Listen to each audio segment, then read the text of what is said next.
One of the great distractions of chasing our dreams is this thing that goes off in our head as we're negotiating the price we're paying. Ask yourself what you're willing to risk. What's the price you're willing to pay? Because what most people do when they're trying to chase their dream or their big outcome, the whole time they're negotiating the price in their head. They're negotiating it.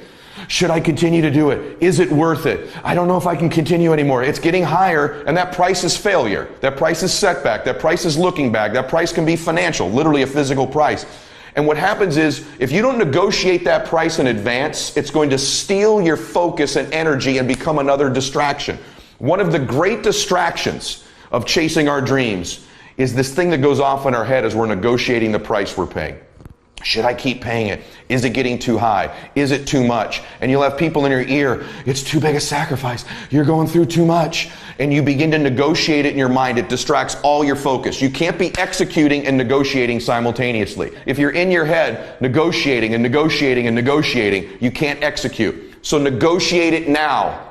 Negotiate it with me now. What are you willing to pay? For me, when I'm after something big, as long as it's legal, ethical, and moral, I'll sacrifice everything else. But I will not sacrifice anything legal, anything unethical, or anything immoral. But beyond that, I'm going to get it. And I know that negotiation comes up front. I accept the suffering. I accept the sacrifice. I know the sacrifice is far smaller than the one I'll pay if I don't do it. And I eliminate distractions and I go freaking get what I want in my life, just like you can. And this needs to be your recipe as well. If you're one of these people who's still negotiating whether it's worth it, maybe you've got someone in your head making you question it, that is a poverty and scarcity mentality. So when I was broke and I had scarcity, what do you do when you're in that position? You negotiate price. You flip price tags. What's it cost? What's it cost? What's it cost? What's it cost? Not what do you want? When I was poor, everywhere I went, flip the price tag. What's it cost? What's it cost? What's it cost? What's it cost? I was constantly negotiating the price for everything in my life. You do that when you come from a place of scarcity, of being poor. Successful people and wealthy people have a subtle distinction. They don't look at price. They look at worth.